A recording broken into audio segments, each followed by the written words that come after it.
nubwo twaba tunyura mu bigoye, Imana iriho ntigeze itwihisha.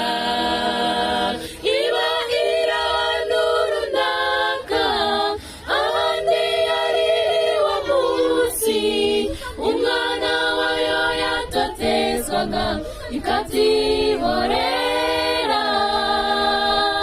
Ntabwo iba yihishe, ibiri kumwe n'abababaye, ishaka ngo bace muri uwo muriro bawuvemo bakeye.